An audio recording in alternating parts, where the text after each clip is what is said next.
تو جو ہندوستان ہے وہ اس کے لیے جانا جاتا ہے، وہ کوئی یہ الزام اچانک نہیں لگا ہے یا ہوا میں نہیں ہے، بات بہت کنکریٹ ہے۔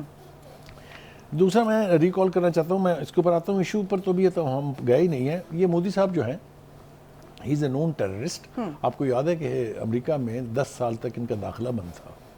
He was denied visa because he was treated as BJP leader and RSS leader اور he was treated as a terrorist۔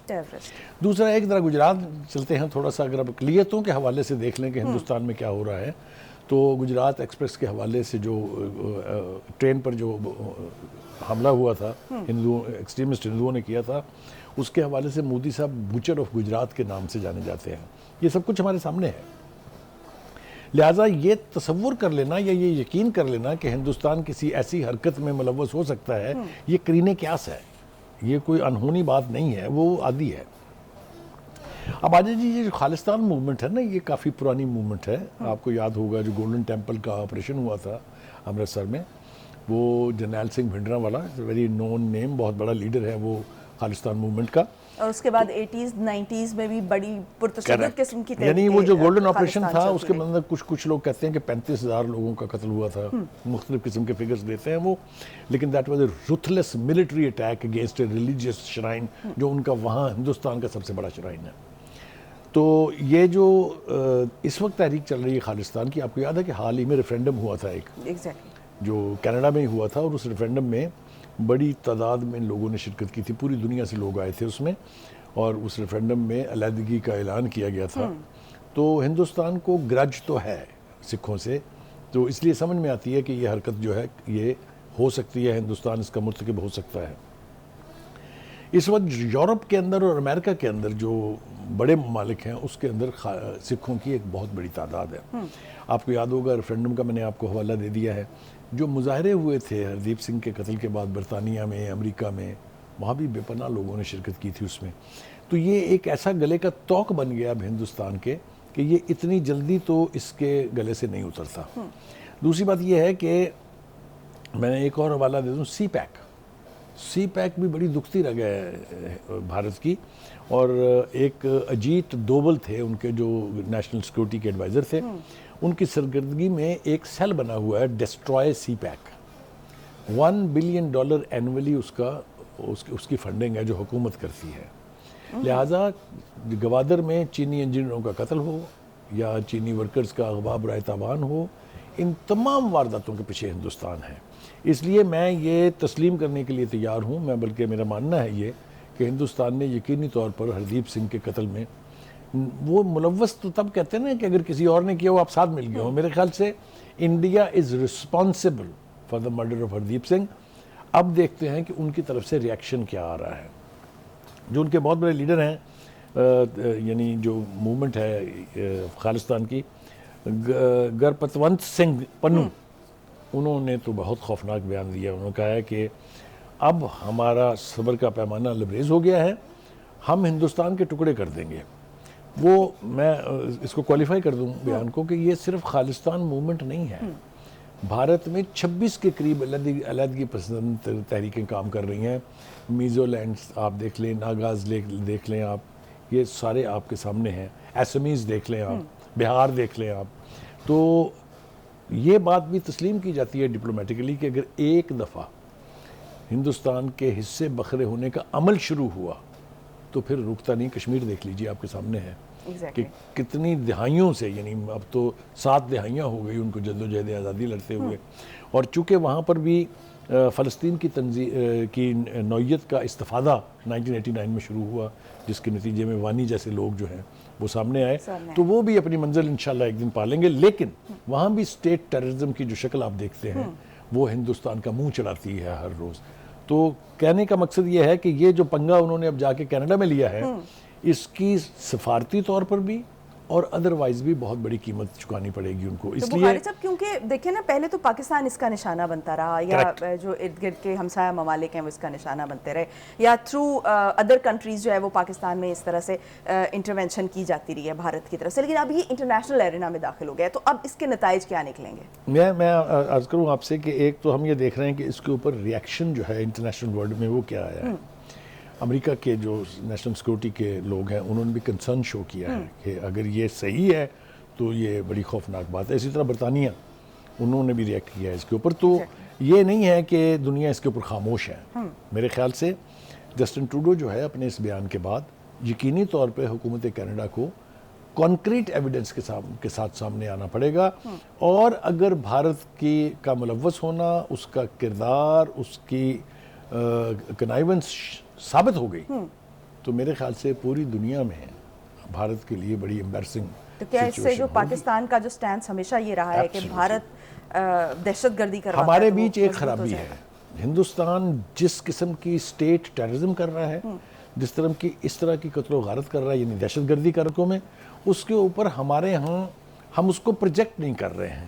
ہمیں تو یہ چاہیے کہ ڈوسیئرز بنا کے ہم دنیا کے ہر امپورٹنٹ کیپٹل تک پہنچیں اور چہرہ دکھائیں ان کو, دس از واٹ انڈیا از. یہ ہماری ایفرٹ جو میں ہمیشہ چلاتا رہا ہوں کہ بھائی جتنے انٹرنیشنل فورمز آپ کو اویلیبل ہیں, آپ دیکھیے نا, بدقسمتی کی بات یہ ہے کہ OIC میں سشما سوراج کو انوائٹ کر کے انہوں نے اسپیشل گیسٹ کے طور پہ بٹھا لیا. How is it possible?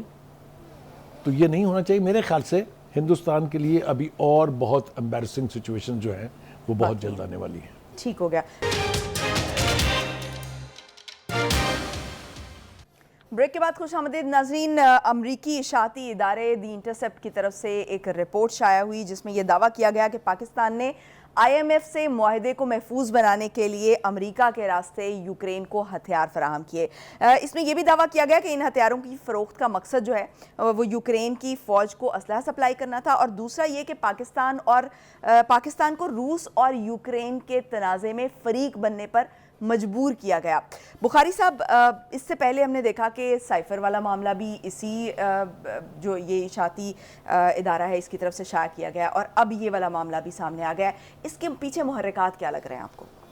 دیکھیں, جو کہانی ہے وہ یہ ہے کہ یہ انٹرسیپٹ نیوز ویب ہے جو اس طرح کی, جو آپ کہیں کہ بغیر کسی تحقیق کے, بغیر کسی سالڈ کنکریٹ ایویڈنس کے چیزیں جو ہے شائع کرتی ہے. اور جس طریقے سے اس نے پاکستان کو فوکس کیا ہوا ہے اور جو پروجیکٹ کیا جا رہا ہے وہاں پاکستان کے خلاف, ایسے لگتا ہے جیسے یہ PTI کے ٹرولرز اور سوشل میڈیا ہینڈلرز ہوتے ہیں. کیونکہ سائفر کے اعتبار سے بھی آپ کو معلوم ہے کیا کہا گیا تھا اس میں.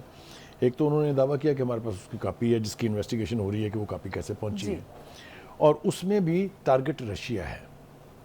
یعنی کہا یہ گیا ہے کہ عمران خان کی حکومت جو ہے وہ اس لیے گرائی گئی کہ وہ روس کے قریب ہو رہے تھے اور ایک دن پہلے حملے سے یوکرین پہ وہ ماسکو میں موجود تھے. اور یہی بات چیئرمین PTI نے بھی کہی تھی کہ ان کو فریق بننے پہ مجبور کیا گیا.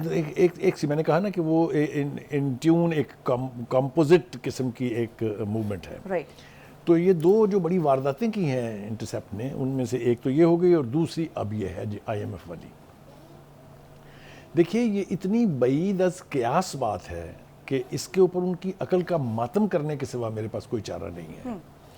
پہلی بات تو یہ کہ یوکرین کو اسلحہ پہنچ گیا, وہ کون سا راستہ تھا جس راستے سے وہ اسلحہ گیا ہے؟ کیا ایک بندوق بھیجی ہے, 13 گولیاں بھیجی ہیں, یا کچھ جہاز بھر کے بھیجا ہے؟ اور یہ کہ روس جیسے ملک کو, جو دنیا کی سیکنڈ لارجسٹ پاور ہے, اس کو پتہ نہیں چلا کہ پاکستانی ہتھیار کب یوکرین پہنچ گئے. ایک تو یہ بات ہے. دوسری بات یہ ہے کہ اس حقیقت سے بھی آپ انکار نہیں کر سکتے کہ چونکہ ہمارے تعلقات روس سے بہتر ہو رہے ہیں, اور یہ چیز نہ امریکنز کو پسند ہے نہ ہندوستان کو پسند ہے. آپ مجھے یہ تو بتا دیجئے ذرا کہ اگر ہم نے اسلحہ سپلائی کیا ہوتا اور انٹرسیپٹ کے بعد ان کو رشیا کو پتا, اب تو پتہ چل گیا نا ان کو, تو کیا ہمیں تیل کے جہاز آتے وہاں سے؟ ابھی پرسوں کہا ہے رشین ایمبیسڈر نے پاکستان میں موجود کہ پریزیڈنٹ پوٹن جو ہیں وہ پاکستان کا عنقریب دورہ کریں گے. یہ ہوتا ہے جب پتہ چلے یہ کہ یوکرین میں ہم جو ہے اسلحہ بھیج رہے ہیں امریکہ کے کہنے کے اوپر, اب آ جائیے جناب آپ ڈیل کی طرف. یہ اس سے زیادہ شرمناک بات ہے. میں یہ سمجھتا ہوں کہ جس طرح کی ڈیل ہمیں IMF نے دی ہے, میرا نہیں خیال کہ اس سے زیادہ دشمنی ہم سے کی جا سکتی ہے. جب ہمیں اسلحہ سپلائی کرنے کے عوض یا اس کے انعام کے طور پر ڈیل ملتی تو ہماری زندگی آسان ہوتی کہ مشکل ہوتی؟ ہماری تو بہاریں لگ جاتی. ہماری تو زندگی عذاب کر دی ہے IMF نے. جس قسم کی کنڈیشنالٹیز کا سامنا ہمیں ہے دنیا میں, اس کا کوئی پیرلل اور کوئی مثال آپ کو نہیں ملے گی. تو یہ اس طرح یہ ہے انعام ہمیں اس ڈیل کا ایک طرف. آپ یہ یاد رکھیے کہ جب کبھی بھی ہم نے امریکہ کے اتحادی کے طور پر یا ادروائز ان کی مدد کی ہے جنگوں میں, 2 افغانستان کی جنگیں موجود ہیں, تو پھر اس کا ہمیں انعام ملتا ہے. پھر ہمارے ہاں ہماری معیشت جو ہے وہ ٹھیک ہو جاتی ہے, کیونکہ ڈالروں کی بھرمار ہو جاتی ہے. اگر آپ کو یاد ہو افغان وار کے دوران جو وار سپورٹ فنڈ ملتا تھا, حالانکہ اس کے اوپر بھی بڑے سوالیہ نشان ہیں. امریکنز کا کہنا ہے کہ ہم نے $12.6 بلین آپ کو دیے ہیں, اور وہ چونکہ سارے تھے مرحوم پرویز مشرف صاحب کے دور میں. تو کہنے کا مطلب یہ ہے کہ یہ اتنی بے معنی بے تکی یعنی حرکت کی ہے انٹرسیپٹ نے, کہ اس کو کوالیفائی کرنے کے لیے, اس کو ثابت کرنے کے لیے میرا خیال ہے کہ پاکستان کی حکومت جو ہے صرف تردید کرنے تک نہیں رکے گی, ہمیں ایکشن انیشیٹ کرنا چاہیے ان کے خلاف. کیا ایکشن لینا چاہیے؟ آپ امریکہ کی گورنمنٹ اور وہاں کے جو ادارے ہیں ان میں کیس کر سکتے ہیں ان کے خلاف. آپ انٹرنیشنل کورٹ میں جا سکتے ہیں کہ یہ ایجنسی جو ہے یہ پاکستان کا تاثر اور اس کا جو یعنی چہرہ ہے اس کو بگاڑنے کے لیے کمپین کر رہی ہے, اور تعلقات خراب. کیونکہ میں آپ کو بتاؤں اور ایمانداری سے میں یہ کہہ رہا ہوں کہ ان کے پاس کوئی راستہ نہیں ہے اپنی یہ دونوں حرکات کو ثابت کرنے کا, سائفر والے ایشو پر بھی اور اب یہ IMF والے ایشو کے اوپر بھی. دیکھیں جب کبھی بھی ہم نے امریکہ کے ساتھ مل کے کوئی کسی جنگ کا حصہ بنے ہیں, جیسا میں نے پہلے کہا, معیشت ہماری بہتر ہوتی ہے. اور خاص طور سے 1960s کی دہائی میں لے جاؤں اگر آپ کو, جب ہم سیٹو اور سینٹو کے ممبر تھے, تو آپ کو پتا پاکستان میں میسو انڈسٹریلائزیشن ہوئی تھی, انڈسٹریل گروتھ بہت زیادہ ہوئی تھی. ٹیکسلا ہیویلک کمپلیکس سے لے کے پتہ نہیں کیا کیا جو ہے اس میں لگا تھا, اور پھر وہ پاکستان اسٹیل مل لگی تھی وغیرہ وغیرہ. تو یہ بات میرا خیال یہ ہے کہ پاکستان حکومت کو اس کے خلاف ایکشن انیشیٹ کرنا چاہیے, پروٹیسٹ کرنا چاہیے امریکن ایمبیسڈر سے. آزادی رائے اپنی جگہ ہے, لیکن without any concrete proof and without any documentary proof آپ اس طرح کی خوفناک ایلیگیشنز نہیں لگا سکتے. تو یہ میں سمجھتا ہوں کہ خدمت کی جا رہی ہے PTI کی, وچ از آل رائٹ. سوشل میڈیا ویسے بھی تو لگا ہوا ہے نا, تو کیا تو وہ جو کہا تھا کہ ایک لابی جو ہے وہ وہاں پہ ہائر کی گئی, فرم ہائر کی گئی ہے, یہ اسی کے نتیجے ہیں. جو کانگریس مین کے اسٹیٹمنٹس آ جاتے ہیں, یہ دنیا جہان میں ڈپلومیٹک ورلڈ میں سب پتہ ہے یہ بیان کیسے جاری کیے جاتے ہیں, کیسے حاصل کیے جاتے ہیں. It's money and gifts. تو یہ جب تک ہم اس کو چیلنج نہیں کریں گے, تب تک نہ صرف یہ سلسلہ رکے گا نہیں, بلکہ ہمیں پتہ نہیں لگے گا کہ اس کے پیچھے محرکات کون ہیں. یہ تو آپ نے بالکل درست کہا کہ لابنگ فرمز کس نے ہائر کی ہیں, یہ تو سب انہی کی خدمت کی جا رہی ہے. تو یہ شاخسانہ جو ہے. تو اس کے بعد آپ کو لگتا ہے کہ روس کے ساتھ کچھ ہمارے تعلقات خراب ہو سکتے ہیں, کیونکہ جیسے آپ نے کہا کہ یہ سب کو پتہ تو ہوتا ہے. کوشش کی گئی ہے, لیکن اس کے اثرات مرتب نہیں ہوئے ہیں, اس لیے کہ ہماری کلوزنس کہہ لیجیے, انڈرسٹینڈنگ کہہ لیجیے, ڈپلومیٹک ریلیشنز کہہ لیجیے, وہ رشیا سے بہتر ہو رہے ہیں. ایک اور بات آخری میں عرض کرتا چلوں, وہ یہ کہ روس اب صرف ایک ملک نہیں ہے. جو امریکہ کی ہیجمنی ہے اس کو چیلنج کیا جا رہا ہے رشیا اور چائنا کی طرف سے, اور ایک نئے بلاک کا بننا جو ہے وہ ہم سن رہے ہیں. اس میں افغانستان بھی ہے, اس میں پاکستان بھی ہے, اس میں ایران بھی ہے, اس میں ترکی بھی ہے, اس میں ملیشیا بھی ہے. اور وہ ہیجمنی جو ان کی ڈالر کی ہے, جو پیٹرو ڈالر کے طور پر ہے, اس کو بھی ختم کرنے کے لیے سعودی عرب کے ساتھ معاملہ جات چل رہے ہیں. تو یہ اس کے ڈر سے بھی ہو سکتا ہے کہ اس طرح کی افواہیں پھیلائیں, اس طرح کے تعلقات میں خرابی کی وجہ پیدا کریں. میرا خیال یہ ہے کہ ہماری حکومت, چاہے موجودہ حکومت ہے یا پہلی حکومتیں ہیں یا آنے والی حکومت ہوگی, ان کو اتنی تمیز تو ضرور ہوگی کہ یہ سازشیں ہیں, ان سازشوں کا حصہ نہیں بننا چاہیے, ان کو کامیاب نہیں ہونے دینا چاہیے. تو بخاری صاحب, آپ نے ایک تو کہا کہ یہ لابنگ فرم ہو سکتی ہے, سیکنڈلی آپ نے یہ بھی کہا کہ امریکہ خود بھی انوالو ہو سکتا ہے تاکہ یہ اس خطے میں جو صف بندیاں ہو رہی ہیں ان کا راستہ روکا جا سکے. تو آپ کیا دیکھتے ہیں کہ فیوچر میں اگر یہ انٹینشنز ان کی رہیں, جیسے اگر اسی طرح سے کر کے وارداتیں ہوتی رہیں, تو کہیں نہ کہیں کوئی نہ کوئی ہمارے امیج پہ فرق پڑے گا, اس کا کچھ نہ کچھ اثرات آئیں گے. دیکھیے اس کا ایک ہی ٹارگٹ ہے, دیٹ از سی پیک. اس کا مسئلہ امریکہ کا بھی ہے, برطانیہ کا بھی ہے, بھارت کا بھی ہے, اسرائیل کا بھی ہے, سب کا ہے. ہمیں اس کو بچانا ہے, اس لیے کہ وہ ہمارے لیے اکنامک ٹرن اراؤنڈ ہے, وہ ہمارے لیے وسل بلوور ہے, وہ ہماری ترقی کا راز ہے, وہ ہمارے لیے گولڈ مائن ہے. کوئی دو رائے اس کے بارے میں نہیں ہے. تو یہ امریکہ کی سازش ہو سکتی ہے کہ ہمیں تو نقصان پہنچے گا ہی, لیکن اس کے ساتھ میسو انویسٹمنٹ جو چائنا نے کی ہوئی ہے وہ بھی ایٹ سٹیک جائے گی. اور دوسرا یہ کہ یہ امریکہ کی طرف سے کوشش ہو رہی ہے, بھارت کی طرف سے کوشش ہو رہی ہے کہ اس کو آگے مزید پھیلنے سے روکا جائے, سی پیک کو یہیں تک محدود کر دیا جائے, کیونکہ یہ تو کوئی اینڈ ہی نہیں ہے نا. جب دنیا کو بینیفٹ, اکنامک بینیفٹ نظر آئے گا اس میں, تو وہ حصہ بنیں گے. کچھ ممالک کی تو باقاعدہ درخواستیں ہیں, ایران کا نام لیا جا سکتا ہے کہ ہمیں آپ اس کا حصہ بنائیں اور ہماری چاہ بہار جو پورٹ ہے اس کو آپ سپلیمنٹری پورٹ ڈکلیئر کر دیں اس کی. تو اس لیے یہ تکلیف بھی اس سے بہت زیادہ معاشی فائدہ بھی تو اٹھایا جا سکتا ہے نا. پاکستان اس سے معاشی فائدہ اٹھا سکتا ہے اور اپنے جو معاشی کنڈیشنز ہیں اس سے باہر آ سکتا ہے. تو بخاری صاحب, آپ کیا دیکھتے ہیں کہ جو سی پیک ہے جس طرح سے اس کو افیکٹ کرنے کی کوشش کی جا رہی ہے, کیا یہ سرے چڑھ پائے گا؟ دیکھیے, گزارش یہ ہے کہ ایک رجیم ایسی ہے جو پی ٹی آئی کی رجیم تھی جس نے اس کے اوپر کام کو روکا تھا, جس نے, میں بہت محتاط الفاظ استعمال کر رہا ہوں, جس نے اس پورے پروجیکٹ کو سبوٹیج کرنے کی کوشش کی تھی. ادروائز جتنی پولیٹیکل پارٹیز ہیں, جتنے مین سٹیک ہولڈرز ہیں, ان سب کو پتہ ہے کہ یہ پاکستان کے لیے کس قدر کارآمد اور کتنا پروفیٹیبل پروپوزیشن ہو سکتی ہے. کامیاب اس میں وہ اس لیے نہیں ہو سکتے کہ ہندوستان کی کوششوں کا میں نے تذکرہ پہلے سیگمنٹ میں کر دیا تھا اگر آپ کو یاد ہو, لیکن چائنا ویری کانشیس, اور اب تو ایک چونکہ میرین سیکورٹی اتھارٹی بن گئی ہے جس میں پاکستان اور چائنا دونوں کے فوجی جو ہیں وہ شامل ہیں, اور انڈین اوشن جو ہے وہ اس کی مانیٹرنگ بھی کی جائے گی. تو میں سمجھتا ہوں کہ سی پیک جو ہے تمام تر خطرات کے باوجود is still in safe hands.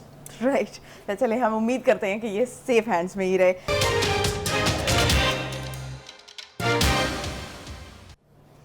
Break کے بعد خوش آمدید ناظرین. بلاول بھٹو صاحب کا ایک مرتبہ پھر جو ہے وہ شد و مد کے ساتھ سیاسی بیانات آپ کو پتہ ہے کہ وہ دے رہے ہیں, اور اس وقت ان کا یہ مطالبہ ہے, اور نواز شریف کے آنے پر ان کا رد عمل بھی سامنے آیا ہے کہ پیپلز پارٹی ویلکم کرے گی, ہم بھی اپنے کیسز جو ہیں وہ فیس کرنے کو تیار ہیں, نواز شریف کو واپس آنا چاہیے. نواز شریف بھی امید ہے کہ کیسز کا سامنا کریں گے, اور یہ بھی کہنا تھا کہ بہتر ہوتا کہ لیول پلینگ فیلڈ کے معاملے کو پی ڈی ایم میں شامل جماعتوں کی جانب سے ایڈریس کیا جاتا. بخاری صاحب, کس قسم کے لیول پلینگ فیلڈ کی بات ہو رہی ہے یہ؟ دیکھیے, لیول پلینگ فیلڈ جو ہے آج کل سیاست میں بز ورڈ بن گیا ہے.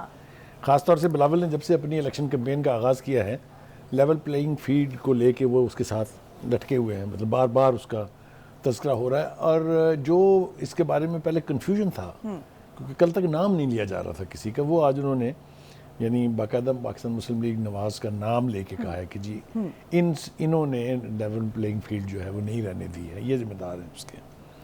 کیسے ذمہ دار ہیں وہ انہوں نے کوالیفائی نہیں کیا, لیکن انہوں نے کہا کہ ہمیں لیول پلینگ فیلڈ کا مسئلہ صرف مسلم لیگ نون سے ہے, ایک جماعت پروپیگنڈا اور کردار کشی کر رہی ہے, دوسرا الزام ہے ان کا. اور دوسرا انہوں نے کہا کہ جی لیول پلینگ فیلڈ میں صرف میں نہیں کہہ رہا ہوں, یہ آپ لوگوں کو بھی سب کو نظر آنی چاہیے. اب وہ اگر سیاسی اعتبار سے اسے آپ دیکھیں تو یہ بڑا لوڈڈ سٹیٹمنٹ ہے, لیکن اس کا جواز نہیں ہے, کیونکہ لیول پلینگ فیلڈ اس وقت نہیں ہوتی جس وقت اسٹیبلشمنٹ جو ہے کسی خاص پارٹی کو سپورٹ کر رہی ہو, اور وہ خاص پارٹی ہمیشہ کنگز پارٹی ہوتی ہے جس کو وہ بناتے ہیں. میرا نہیں خیال ہے کہ کسی بھی اعتبار سے آپ نون لیگ کو کنگز پارٹی کہہ سکتے ہیں.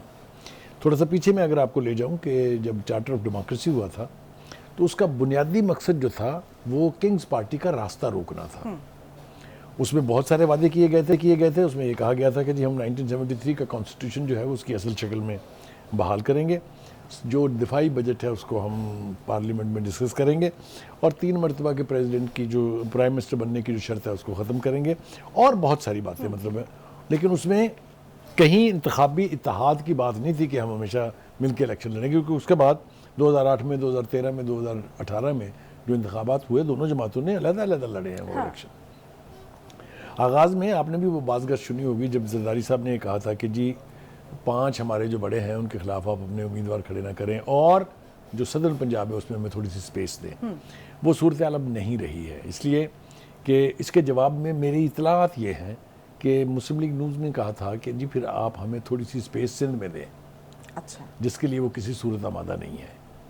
اور ایک مزے کی بات میں آپ کو بتاتا چلوں کہ لیول پلینگ فیلڈ کا ذکر تو بلاول کر رہے ہیں, لیکن آج فاروق ستار صاحب نے بھی یہی ذکر کیا ہے. انہوں نے بھی کہا ہے کہ سندھ میں لیول پلینگ فیلڈ نہیں ہے, کیونکہ گزشتہ 18 سال سے جو حکومت براجمان ہے اس نے لیول پلینگ فیلڈ رہنے ہی نہیں دی ہے, اس کی گنجائش یعنی یہاں پہ پنجاب میں جو الزام جو ہے وہ نون لیگ پہ بلاول لگا رہے ہیں, وہاں پر وہ ایم کیو ایم لگا رہے ہیں. وہی انہوں نے لگا کے, تو ایک طرح سے میں یہ تو نہیں کہوں گا کہ بیلنس ہو گیا, لیکن یہ اب بز ورڈ بن گیا ہے، لیول پلینگ فیلڈ، یہ ترانے گائے جا رہے ہیں۔ دوسری بات یہ ہے کہ بلاول صاحب جو ہے ساتھ ساتھ یہ مطالبہ کر رہے ہیں، دہرا رہے ہیں بار بار اس کو کہ الیکشن کمیشن کو چاہیے کہ وہ شیڈول اناؤنس کر دیں۔ شیڈول کے حوالے سے میرے خیال سے صرف پیپلز پارٹی نہیں بلکہ تمام جماعتوں نے یہ مطالبہ کیا ہے، چاہے وہ ANP ہے، چاہے جماعت اسلامی ہے، چاہے JUI ہے۔ JUI تو خیر الیکشن کے ارلی حق میں نہیں ہے، لیکن باقی تمام جماعتوں نے یہ مطالبہ کیا ہوا ہے۔ اصل میں اب دیکھنا یہ ہے کہ جو بلاول صاحب کہہ رہے ہیں اس سے ان کی مراد کیا ہے۔ کیا ان کو یقین نہیں ہے انٹرم گورنمنٹ پر، یا ان کو یقین نہیں ہے الیکشن کمیشن پر؟ کس پر ہیں ان کے شکوک کہ جو وہ سمجھتے ہیں کہ لیول پلینگ فیلڈ نہیں ہے؟ یعنی کسی پر تو ان کو کوئی شک ہاں ہے۔ نہیں، آپ کو کرنا کچھ کرنا، میں نے ساتھ ایک نام پہلے لے دیا تھا، ملٹری اسٹیبلشمنٹ، اس کا بھی دیکھیں۔ ہمارا جو سیاسی منظرنامہ ہے نا اس وقت دھندلایا ہوا ہے، بہت ساری چیزیں ایک ساتھ ہو رہی ہیں۔ مثال کے طور پہ 4 سال کے بعد نواز شریف کی واپسی کی بات ہو رہی ہے، 4 سال کے بعد اچانک آپ نے دیکھا ہے کہ مسلم لیگ مقامی طور پر بھی تھوڑی سی ری ایکٹیویٹ ہو گئی ہے، بہت ساری تنظیمی اجلاس ہوئے ہیں ان کے، بہت ساری ذمہ داریاں لگائی جا رہی ہیں، نواز شریف کے استقبال کو بہت بڑا بنانے کے لیے اس کے لیے ایفرٹس ہو رہی ہیں، تحصیل لیول پر بھی ہو رہی ہیں، یونین لیول پر بھی ہو رہی ہیں۔ تو منظرنامہ جو ہے یہ اب آہستہ آہستہ یہ دھند جو ہے یہ چھٹے گی اور واضح ہو جائے گا کہ کیا ہونے جا رہا ہے۔ لیکن جیسا میں نے کہا کہ بہت سی ڈیولپمنٹ ساتھ ساتھ ہو رہی ہیں۔ PTI اس کی فیٹ نے طے ہونا ہے ویدر ان کو الیکشن لڑنے کی اجازت دی جائے گی یا نہیں۔ اگر اجازت ملتی ہے تو کون لڑے گا الیکشن PTI میں؟ ایگزیکٹلی۔ اور منظور وسان صاحب نے بڑا ایک دعویٰ کیا، انہوں نے کہا کہ پیپلز پارٹی کا PTI سے انتخابی اتحاد ہو سکتا ہے۔ میرے خیال سے یہ سب سے زیادہ ڈینجرس بات ہے۔ وہ پہلے خواب دیکھتے تھے اور آج انہوں نے خاص طور سے کہا کہ میں نے خواب نہیں دیکھا۔ اس کا مطلب یہ کہ میں یہ بات کھلی آنکھوں سے کر رہا ہوں، اور یہ بات ہم نے اپنے ایک پروگرام میں چند ہفتے پہلے بڑے وثوق سے اور بڑے زوردار طریقے سے کی تھی کہ پیپلز پارٹی کی اگر کچھ نہ بن پائی پنجاب میں تو وہ PTI سے اتحاد کر لے گی۔ اس بات کو اس وقت شاید پذیرائی نہیں ملی تھی، لیکن اب یہ جو وسان صاحب کی زبان سے آپ سن رہے ہیں تو اس سے یہ امکان ہو سکتا ہے۔ ٹھیک، تو بخاری صاحب یہاں پہ تھوڑا سا کلیئر کرتے جائیں نا کہ PTI وداؤٹ خان صاحب اور جو ابھی مختلف پارٹیز میں کنورٹ ہو چکی ہے، اب جو PTI بقیہ رہ چکی ہے، آپ ریمیننگ پارٹس کہہ لیں، تو اس کا پیپلز پارٹی کے ساتھ اتحاد کیسے کارگر ثابت ہو سکتا ہے، کیسے ایک مؤثر ثابت ہو سکتا ہے؟ دیکھیے اس کے مؤثر ثابت ہونے کی تو وجوہات شاید ابھی وسان صاحب کے پاس بھی نہیں ہے، لیکن یہ ایک تھریٹ ضرور ہے۔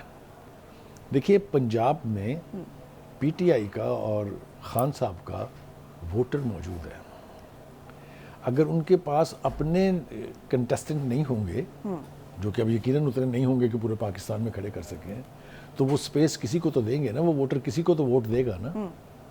تو کیا پیپلز پارٹی پر وہ بھروسہ کریں گے جو PTI کا سپورٹر ہے؟ اگر اتحاد ہو جاتا ہے تو وہ کیوں نہیں دیں گے ووٹ؟ تو اتحاد کریں گے سب سے پہلے؟ بجائے بھائی وسان صاحب کہہ رہے ہیں، میں تھوڑی کہہ رہا ہوں گے، نہیں آپ نے بھی تو دعویٰ کیا تھا نا۔ کریکٹ، میں نے کہا نا کہ اگر پیپلز پارٹی کی کچھ نہیں بن پائے گی تو وہ یہاں تک بھی جائیں گے، پنجاب میں اپنے آپ کو ایبسولوٹلی اپنے آپ کو ریسلیکٹ کرنے کے لیے۔ نہ ہی زرداری صاحب مان رہے ہیں اور نہ ہی بلاول صاحب مان رہے ہیں، اور میرے خیال سے ان کو ماننا بھی نہیں چاہیے۔ ان کا خیال یہ ہے کہ ہم پنجاب میں ہم نے ریسلیکٹ کیا ہے، ہماری جو پذیرائی ہے اس میں اضافہ ہوا ہے، اور ساتھ ساتھ وہ یہ بھی الزام لگاتے ہیں کہ ماضی میں ہمیں سازش کے تحت پنجاب سے مائنس کیا گیا تھا، اور انہوں نے یہ الزام بھی نون لیگ کے ساتھ جو ہے وہ لگا دیا تھا۔ اب دیکھنا یہ ہے کہ یہ دو بڑی پارٹیاں جو ابھی حال ہی میں حکومت کے اتحادی تھے ایک دوسرے کے، وہ کس حد تک متحارب گروپوں میں کنورٹ ہو کے اور ایک دوسرے کو کتنا نقصان پہنچا سکتے ہیں۔ I think that remains to be seen، اور اس کے لیے دونوں کی الیکشن کمپین کیا رنگ لائے گی اس سے طے ہوگا کہ پنجاب کس کا ہے، پنجاب کیا طے کرنے جا رہا ہے، پنجاب کیا طے کرنے جا رہا ہے۔ ٹھیک ہے، تو ان کی جو سیاسی بیان بازی ہے، اب کیا آپ کو نہیں یہ اور لگتا زور کہ پکڑے گی؟ لوگ جو ہے وہ تھوڑے سے اویئر ہو چکے ہیں کہ یہ سیاسی بیان بازی ہے، نعرے بازی ہے، کیونکہ ابھی تو اتحاد ان کا، ابھی تو اتحادی حکومت میں رہ چکے ہیں اور اب اس قسم کی بیان بازی کر رہے ہیں۔ ہمارے ملک میں جو سب سے بڑی خرابی کہہ لیجیے یا خوبی، تو خیر میں اس کو کسی صورت نہیں کہہ سکتا، وہ یہ ہے کہ ہمارے عوام جو ہے نا وہ نعروں کے پیچھے بہت بھاگتے ہیں۔ آپ اس کو نعرے کہہ سکتے ہیں، آپ اس کو بیانیہ کہہ سکتے ہیں، جو مرضی آپ کہہ دیں۔ مثال کے طور پر اب نواز شریف صاحب نے بھی بیانیہ بنانا شروع کیا ہے۔ آپ نے دیکھا انہوں نے کیا کہا ہے کہ اگر ہم اپنا پولیٹیکل ہائی رسک نہ لیتے تو پٹرول 1000 روپے لیٹر ہوتا ہے، یہ بیانیہ ہے۔ یہ ریالٹی نہیں ہے، یہ بیانیہ ہے. تو یہ بیانیوں کی جنگ ہوگی. اور جیسا میں نے کہا کہ ہمارے ہاں چونکہ 80% پاپولیشن لیوز ان ولیجز، اور وہ نعروں کے بھوکے ہوتے ہیں، نعروں پہ یقین کر لیتے ہیں. معصوم لوگ، اسی لیے انہیں کہا جاتا ہے معصوم ووٹر کہتے ہیں نا ان کو. تو وہ ان نعروں کا شکار بنتے ہیں اور اسی کے اوپر وہ اپنا رائٹ آف ووٹ جو ہے وہ استعمال کرتے ہیں.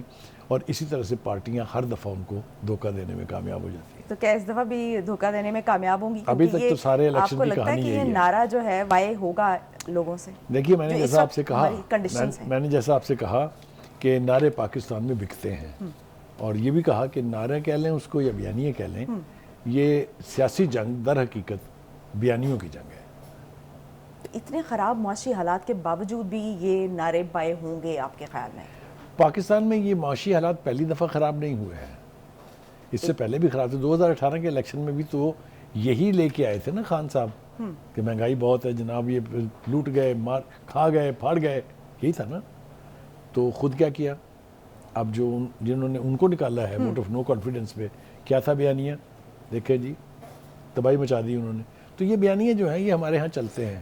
ہمارے ہاں سیاست کہتے ہی اسی کو.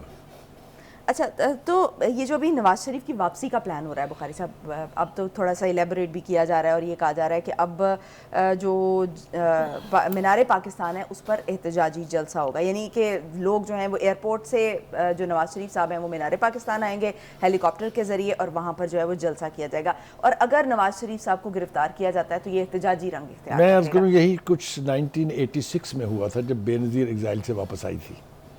مجھے اچھی طرح سے یاد ہے کہ ٹیل جو ہے وہ ابھی ایئرپورٹ پر تھی اور جو آگے کا تھا ہراول دستہ وہ مینار پاکستان پہنچ چکا تھا. آپ تصور کیجئے کتنے لوگ ہوں گے. میرے خیال سے مائنڈ کے بیک آف مائنڈ یہی ہے کہ اسی طرح کا ایک میلہ، جو میلہ کہہ لیجئے یا شو کہہ لیجئے، وہ لگایا جائے اور وہاں جا کے پھر قوت کا مظاہرہ کیا جائے.